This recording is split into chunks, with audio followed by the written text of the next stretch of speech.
Butik, apalagi sama Butik. Waduh, Butik itu luar biasa. Saya kalau sama Butik, dia orang yang paling baik bagi saya. Dia inspiratif, sering cerita yang mengenai dulu-dulu itu selalu dia cerita ke saya. Belum kalau dia punya makanan apapun selalu ini Mel bawa pulang untuk anaknya, selalu itu. Jadi orangnya baik sekali Butik itu.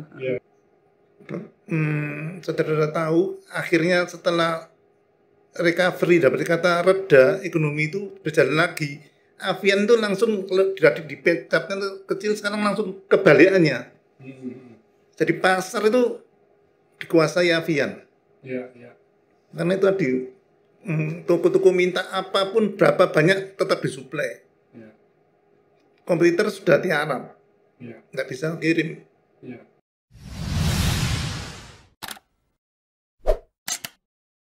Nah ini apa yang bisa dibagi dengan para netizen ini, para sobat sukses ini ya? Karena bekerja juga nggak pernah pindah-pindah nih ya, selalu di Avian terus ya, mulai sampai 42 tahun ini ya.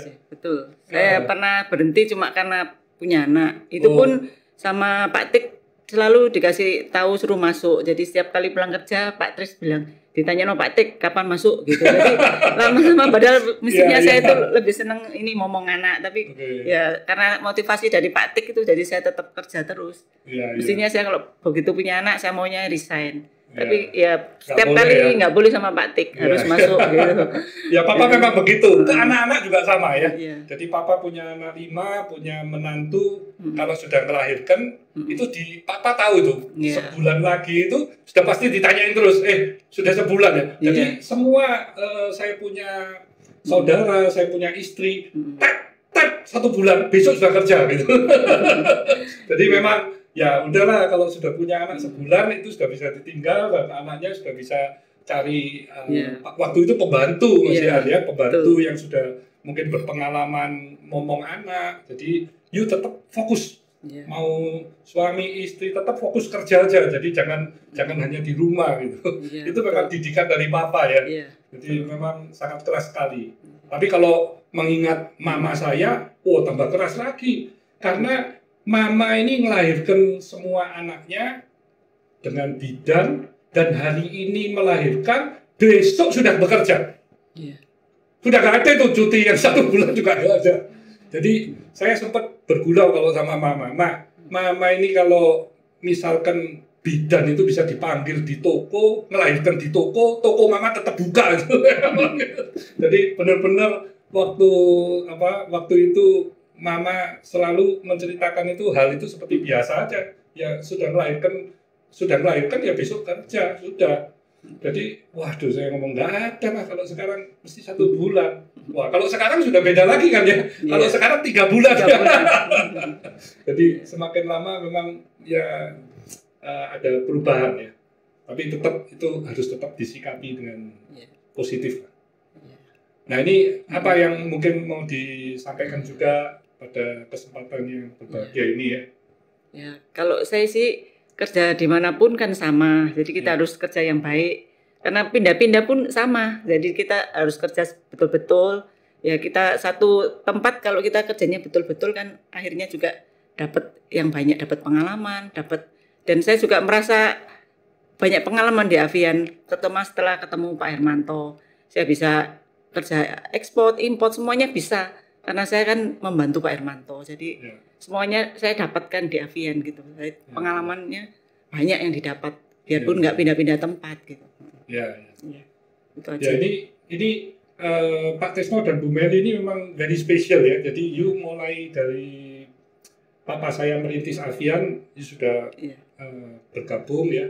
Terus habis itu di era generasi kedua saya sama kakak saya Wiono Tanoko ya, juga tetap berhubungan dengan generasi kedua, dan pada saat ini yang fokus di operasional sudah generasi ketiga ya.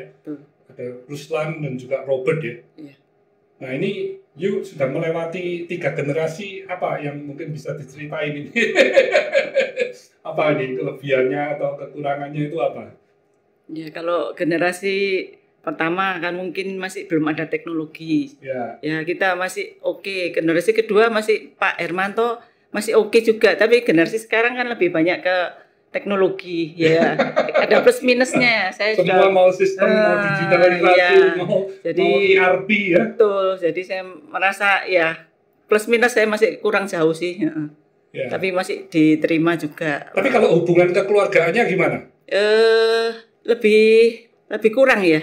Saya kalau generasi pertama kedua masih lebih dekat lah. Kalau sekarang kan banyak profesional, jadi sudah semakin banyak orang sudah profesional di bidangnya masing-masing. Kalau dulu kan masih sama butik, apalagi sama butik. Waduh, butik itu luar biasa. Saya kalau sama butik, dia orang yang paling baik bagi saya. Dia inspiratif, sering cerita yang mengenai dulu-dulu itu selalu dia cerita ke saya. Belum kalau dia punya makanan apapun selalu ini Mel bawa pulang untuk anaknya, selalu itu. Jadi orangnya baik sekali butik itu.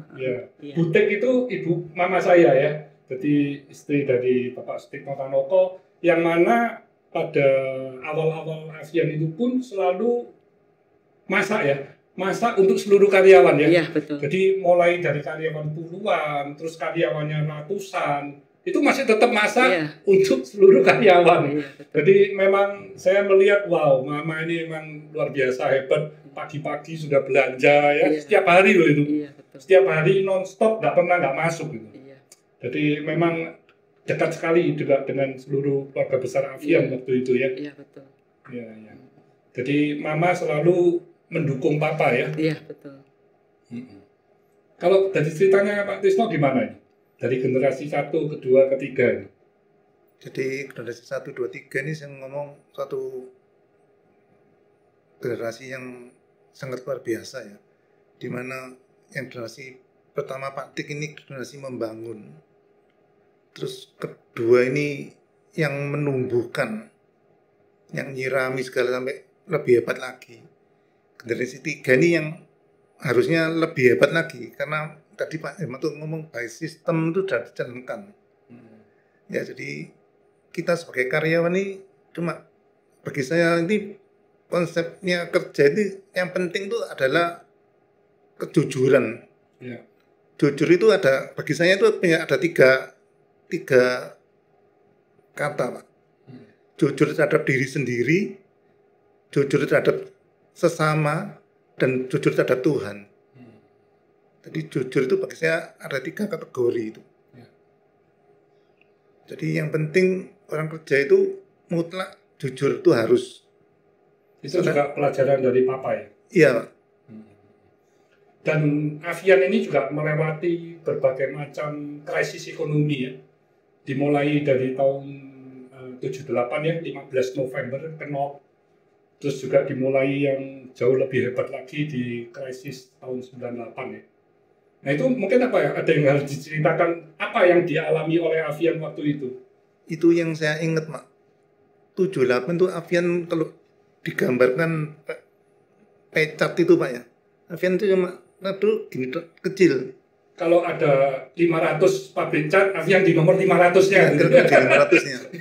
Papa selalu ngomongnya Avian itu selalu di paling bawah. Di paling bawah. Jadi setelah krisis itu kan enggak salah November Pak ya.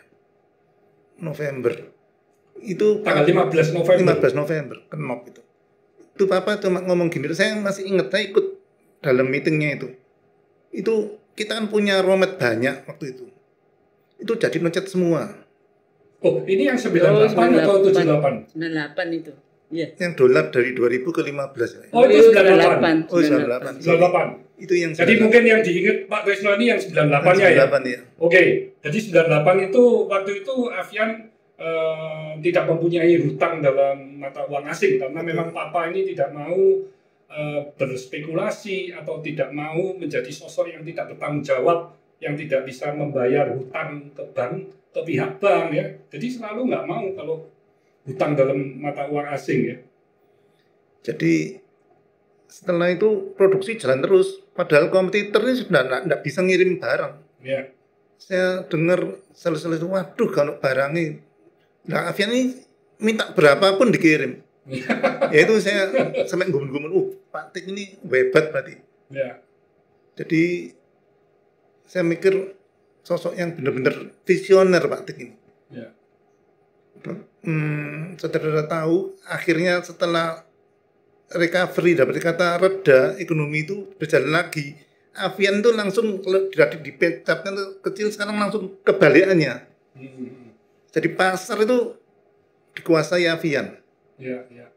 Karena itu tadi toko-toko minta apapun berapa banyak tetap disuplai. Ya. Kompetitor sudah tiarap, Ya. nggak bisa kirim. Ya. Jadi itu yang menjadikan Avian apa istilahnya pertumbuhannya berbalik ke 180% dari besar sekali gitu ya. Jadi Marketnya. Jadi market share-nya itu Langsung meningkat. sehingga mulai diperhitungkan ya oleh para kompetitor ya. Padahal kalau sebelumnya ya Avian itu nggak pernah dilihat. Nggak dilihat. Kita sebut bekerja di mana, pabrik cat Avian. Oh itu Avian tadi. Itu pun masih banyak yang nggak ngerti gitu ya. Betul. Tapi beda banget kalau setelah tahun era 2000-an, itu sudah mulai Avian itu mulai sebagai perusahaan cat yang disegani, baik perusahaan cat dari luar negeri maupun yang ada di dalam ya. Dan pertumbuhannya nggak berhenti ya, semakin cepat ya. Ya sampai hari ini pun tumbuh terus. Betul. Biasa. Jadi tahun 2020 pun membangun sebuah laboratorium yang terbesar mungkin di Indonesia, bahkan di Asia Tenggara ya. Itu luas 5.000 ya, investasinya juga ratusan miliar.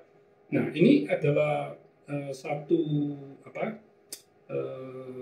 pembuktian bahwa Avian ini tidak akan berhenti di sini saja, tapi akan terus menjadi perusahaan cat yang tidak hanya terbesar di Indonesia, tapi bisa ke Asia Tenggara dan bahkan di Asia dan lebih dari itu ya. Jadi sesuai harapan Pak Noto tidak menuju kelas dunia Pak. Iya. Kita buktikan. Ya, jadi memang Avian ini adalah perusahaan cat yang satu-satunya di dunia yang terintegrasi ya. Jadi Meli mungkin ingat ya, kita waktu sering bermasalah dengan resin ya. Kita resin kirimannya drum juga sering kosong, sering telat. Akhirnya kita putuskan untuk import 3 reaktor dari Korea. Saya sendiri yang belajar ke Korea untuk membuat resin tersebut. Akhirnya kita bisa independen. Jadi satu permasalahan kita buat satu solusi dengan invest reaktor dan tidak berhenti ya sampai di situ ya. Waktu itu kan adiknya Pak Trisno ini juga ikut bantu di Avian. Akhirnya saya tugaskan juga ke Korea. Waktu itu mau join dengan perusahaan Korea untuk membuat reaktor di Indonesia. Karena saya yakin dengan pertumbuhan Indonesia yang berkembang pesat, perusahaan mesin ini juga bisa menunjang. Tapi di akhir waktu sudah training 6 bulan ya, ngajak Pak Manto ya, berdua ke Korea itu setelah 6 bulan sudah mengerti semua, ternyata pihak Korea nggak mau invest. Jadi akhirnya pulang Indonesia buat 3 reaktor lagi itu. Jadi memang Avian ini dipacu ya, bagaimana agar utilisasi dari resin-resin ini bisa terpenuhi dengan maksimal. Jadi supaya tidak menambah beban, tetapi memberi support ke Avian dengan cost yang terbaik. Sehingga Avian ini adalah satu-satunya pabrik cat yang pada waktu itu mempunyai resin sendiri. Kita bisa memberikan kualitas yang terbaik dengan harga yang terbaik dibanding yang ada di pasar. Jadi kita waktu itu survive banget gitu ya, sampai saat ini ya. Jadi kalau ada kompetitor Avian punya harga itu sama, kualitas Avian pasti di atasnya. Ya. Jadi Avian selalu memberikan value-value lebih pada pelanggan-pelanggan Avian karena ya kita semua harus bangga. Avian ini adalah produk cat nasional ya, yang terbesar dan akan menjadi global. Jadi ya memang para sobat sukses ini juga harus mencintai produk-produk dari Indonesia, khususnya kalau cat ini kan ada Avian ya. Miracle ini, mulai dari home industry ini ya. Dari home industry bisa menjadi yang terbesar itu tidak gampang. Karena kompetitor yang dari luar negeri terutama ya, mereka itu dari ngomong soal keuangan menang, ngomong soal teknologi menang, ngomong soal branding menang, ngomong soal SDM menang, ngomong soal sistem menang. Wah, itu kalau mau cari SWOT analisa gimana caranya kita memenangkan dari persaingan itu nggak gampang. Jadi memang Papa dan seluruh keluarga besar Avian ini luar biasa ya, bisa menjadikan Avian seperti saat ini ya. Ini tentu suatu kebanggaan kita semua ya. Ya. Dan setelah racing saya masih ingat itu tahun 93 itu kita kesulitan kaleng. Betul enggak? Iya. Ingat ya Bu Meli ya. Iya. Supplier kaleng itu ada 17. Saya masih ingat waktu itu 17. Yuk bayangin, 17 supplier dan masih sering terlambat. Sering tidak bisa on schedule pengirimannya. Dan kalau datang, printingnya ini nggak sama semua ini. Ya, nggak standar antara pabrik satu dan yang lain. Terus tebel tipisnya juga nggak standar. Waduh, waktu itu menjadi masalah yang sangat besar. Karena di toko itu kalau di racking itu kan warnanya nggak sama semua. Padahal pengiriman dalam waktu yang bersamaan. Nah, ini akhirnya untuk mengatasi permasalahan tersebut, saya juga membeli pabrik kaleng ya. Iya. Pabrik kaleng sangat kecil ya, dari sebuah milik dari pabrik cat di Surabaya. Habis beli, ternyata cari untuk ini sosok yang bisa membuat kaleng dengan baik ini satu tantangan lagi. Karena kami semua ini kan mau fokusnya di cat, kalau bahan baku cat. Nah, ini kaleng ini kan berbeda gitu ya. Jadi memang ya kita untuk terus bertumbuh, untuk terus berkembang, selalu ada masalah itu kita jadikan opportunity, menjadikan kesempatan kita jauh lebih besar lagi, lebih meningkat lagi. Di akhirnya dengan berbagai macam produk, kita juga masuk ke ini ya, editif ya, ya. Kita udah nggak beli dari perusahaan-perusahaan asing maupun perusahaan lain, kita buat sendiri editif. Jadi mulai dispersing, wetting agent, coalescing agent, thickener, semua kita proses sendiri. Nah itu selalu menambah value dari catnya sendiri ya. Termasuk mesin tadi itu akhirnya menjadi satu divisi sendiri yang mensupport seluruh kebutuhan Avian untuk mesin filling line semua kita buat sendiri, mixer yang skalanya kecil juga buat sendiri, conveyor. Jadi itu semua juga akhirnya mendukung pertumbuhan Avian ini jauh lebih besar. Setuju ya itu ya? Iya, betul. Dan yang terakhir kita punya distribusi ya. Iya. Distribusi ini juga dimulai cabang 1 di Makassar ya. Dari Makassar itu mendapatkan satu dampak yang sangat positif. Tahun 90-an itu saya sering bertemu dengan agen-agen di Makassar. Dia ngomong, udahlah Avian jangan masuk di Makassar atau Sulawesi. Percuma, you nggak mungkin bisa melawan market leader. Percuma, nggak mungkin.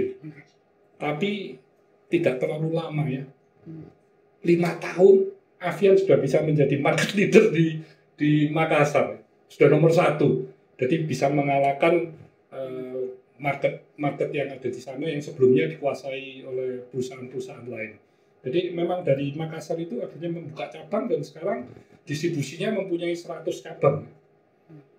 Dan itu mempercepat proses kalau ada orderan juga bisa langsung dikirim pada hari yang sama karena cabangnya sudah ada 100.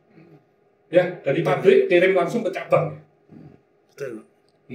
Dan mulai sekarang kita juga kerjasama dengan perusahaan-perusahaan asing. Kita sudah punya pipa PVC power juga tetap ekspedisi ngikutin kan ya. Powernya kan juga sudah menjadi 3 besar dalam waktu yang relatif singkat juga ada bahan-bahan lainnya yaitu kayak spray kuas roller, home care itu namanya ya, brandnya home care. Nah itu juga saya lihat majunya juga cepat, puluhan persen dalam bulan ke bulan ya. Ya ini semua tentunya menjadi satu prestasi kebanggaan dari kita semua bersama ya. Nah ini ada hal-hal lain yang mungkin bisa disampaikan. Ya saya merasa bersyukur dan berterima kasih dengan ini Avian Pin ya, terutama Pak Hermanto yang sudah apa ya, sudah memperkerjakan saya selama ini. Dan saya juga beruntung karena selama ini banyak yang didapat selama bekerja di Avian. Ya, karena dari bawah mungkin ya. Jadi semuanya kan harus bisa. Jadi ya lama-lama kita ngerti semuanya lah, biarpun sedikit-sedikit. Apalagi selama berapa tahun saya ikut Pak Hermanto kan menumbuhkan. Jadi ikut tahu cara bagaimana menumbuhkan perusahaan itu. Kan lebih besarnya kan generasi kedua yang semakin besar. Ya, kalau sekarang kan memaintain dan menambah aja. Kalau dulu kan lebih sulit. Waktu Pak Hermanto kan lebih sulit. Ya, lebih sulit karena harus menumbuhkan dibandingkan meneruskan lebih sulit. Ya, itu aja. Saya berterima kasih. Ya, saya masa bersyukur Pak, karena sampai sekarang ini dapat dikata saya bisa bergabung dengan keluarga besar ini, apalagi sosok Pak Tik, Pak Piono, Pak Hermanto, dan semua keluarga yang lagi ada di Avian ini luar biasa. Jadi saya banyak terima kasih. Semoga Avian tetap lebih besar lagi dari sekarang. Harapan saya itu Pak. Terima kasih. Pak Trisno, mungkin flashback juga waktu setelah krisis itu ya. Itu apa yang Pak Trisno ingat yang mungkin Pak Paul juga mensupport ya? Itu saya dikirim sekolah mengambil magister manajemen Pak. Itu yang dapat dikata satu kelas sama Pak Hermanto waktu itu. Itu luar biasa Pak. Dalam hidup ya ini dapat dikata perlu disyukuri Pak. Dimana Pak Tik itu mensupport 100% Pak. Dan itu pun dalam hal bekerja ya saya implementasikan di sana Pak. Jadi Pak Tik ini juga sangat concern terhadap dunia pendidikan juga ya. Nah, Pak Trisno dan Bu Meli ini mulai dari staf serabutan sampai akhirnya menjadi manajer ya di bidang ekspedisi dan juga manajer kalau sekarang di purchasing. Ya. Tentu apa ya yang sangat diingat oleh pesan-pesan Papa yang paling diingat gitu ya. Ya, tadi saya cerita tadi Pak. Jadi yang sangat saya ingat terus itu enggak boleh lupa itu ya, kalau kerja itu fokus Pak. Jangan pilih-pilih kerjaan. Terus kalau bisa diselesaikan hari itu jangan ditunda. Karena kalau kamu tunda terus besok ada apa-apa di tempat kerjamu itu enggak akan jadi apa-apa nanti. Sia-sia. Nah, itu yang selalu saya ingat-ingat Pak. Jadi Papa itu prinsipnya memang tidak mau menunda-nunda ya. Bisa dikerjakan hari ini, detik ini selesaikan sekarang gitu ya. Dan orang hidup itu harus jujur itu Pak. Sampai saya punya 3 prinsip tadi. Pernah nggak sewaktu satu kejadian Papa itu pernah marahi Pak Trisno maupun Bu Meli?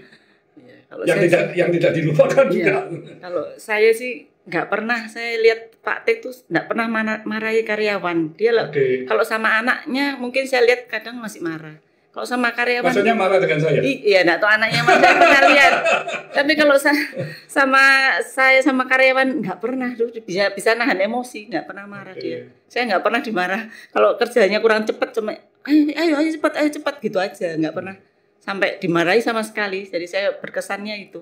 Sama sekali dia bisa menahan emosi. Meskipun ada kesalahan? Iya, nggak ada, cuma dikasih tahu aja. Nggak pernah dimarah.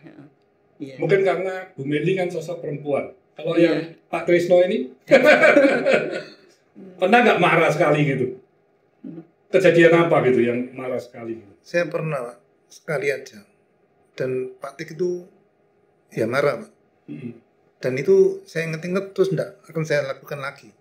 Saya itu pernah bolos Pak, seminggu enggak kerja. Wow. Karena sakit. Tahun 81 enggak. Saya ini kan hobinya dulu naik gunung Pak. Tahun 81 tuh saya pergi ke Rinjani Pak. Ke Gunung Rinjani. Sudah izin cuti waktu itu? Ya akhir tahun saya mikirnya paling di libur ya waktu kan masih baru 81 Pak. Jadi masih gabung berapa tahun saya nganggep remeh. Jadi masih remaja ya? masih muda ya? Jadi saya naik Gunung Rinjani, terus hambatan di pulang itu karena apa ya, kapalnya itu delay gitu loh Pak. Waduh bingung saya nih, naik apa ya?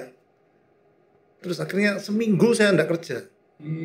Datang ditanyain, kamu apa? Sakit apa? Enggak sakit. Loh Pak, parah deh. Jadi saya benar-benar waktu itu dimarahin Pak Tik itu Pak. Jadi saya merasa salah karena enggak ngomong. Jadi dipikir akhir tahun pasti sampai. Waktu itu memang jalan darat waktu itu Pak. Naik kapal gitu dan darat dan naik pesawat. Jadi itu menjadi satu pengalaman yang tidak dilupakan dan ya tidak akan saya ulang lagi Pak. Sampai hari ini. Iya. Ya saya paling ingat Pak Trisno Bu Meli ini kalau dari sisi absensi setiap tahun itu nggak pernah absen, nggak pernah absen, cuti juga cepat diambil. Ya. Ya itu karena sudah ketularan Papa ya. Sudah merasuk lah sih. Petuanya apanya itu sudah mancep gitu ya. Iya. Jadi memang soal Pak Tik ini ya saya anggap sebagai orang tua sendiri Pak. Jadi apa yang ada di Pak Tik itu kalau bisa saya niru gitu Pak. Baik di dalam keluarga maupun dalam bisnis. Iya, dalam keluarga, dalam sikap bisnisnya. Apalagi Pak Tik ini kan orangnya apa istilahnya ada berkata tidak mau nunda pekerjaan dan tidak apa istilahnya. Kalau gaji itu kan pernah dulu Pak. Gaji itu sering molor ya. Terus Pak Tik ngomong gajian tuh nggak bisa ditunda. Tanggal 1 tuh ya harus digaji karyawan itu. Itu saya ingat. Jadi sampai hari ini itu jalan. Dan Papa ini merintis Avian tanggal 1 November 1978. Dan Papa juga meninggalkan kita semua bisa persis 1 November tahun 2020 ya. Ini menurut saya juga satu legacy, satu pesan ya bahwa Papa ini sudah mendarah daging ya di Avian ya. Bagaimana kita semua harus lebih memperhatikan Avian ini agar bisa menjadi kebanggaan bukan hanya kita semua tapi kepada masyarakat Indonesia ya. Ya. Jadi ada hal lain yang mungkin mau disampaikan? Kalau tanggal 1 itu berarti kita kan sekaligus merayakan sama memperingati kematian Pak Tik. Jadi selalu ingat tiap tahun 1 November. Ya. Kalau saya sih berterima kasih banget sama Pak Tik karena ya dia sudah support kita sih mulai dari awal sampai terakhir. Kita mulai dari nggak punya apa-apa sampai sekarang ya. Dulu kita merit itu mobilnya Pak Tris aja dipinjemin anaknya siapa? Cik Suliang. Masih baru loh padahal katanya sih dengar-dengar Cik Suliang sampai marah dipinjemin aja ke saya, ke Pak Tris ya. Untuk meritnya. Iya, untuk mobilnya itu sampai dipinjemin. Terus saya punya rumah di Sidoarjo juga, uang muka juga di spot, semuanya di spot. Jadi terima kasih nih Pak Trisno dan juga Bu Meli ya. Jadi Sobat Sukses, Pak Trisno dan Bu Meli ini merupakan satu sosok pasangan suami istri ya, yang dedikasinya itu untuk Avian luar biasa sekali, loyalitasnya tidak diragukan ya. Nah inilah yang bisa membuat perusahaan itu bisa semakin berkembang dengan pesat ya, dicintai tidak hanya oleh masyarakat tapi juga keluarga besar dari Avian ya. Dan Avian ini pada Q3 tahun 2021 atau mungkin Q3 di tahun 2022 akan menjadi perusahaan TBK ya. Kami sudah merencanakan menjadi perusahaan TBK. Ini perusahaan yang luar biasa, perusahaan yang bagus, menjadi perusahaan TBK agar para seluruh keluarga besar Avian bisa menjadi shareholder dan juga para agen, para distribusi, para toko, semua bisa menjadi pemilik Avian dan juga seluruh masyarakat Indonesia yang tentunya dengan memiliki share atau memiliki saham Avian, bisa lebih cinta kepada Avian, dan kalau sudah cinta ya pasti memakai produk Avian ya. Dan itulah harapan dari papa saya yang tercinta ya. Papa meninggalkan sebuah legacy yang harus bisa menjadi kebanggaan dari kita semua ya. Stay humble, stay positive, stay on fire.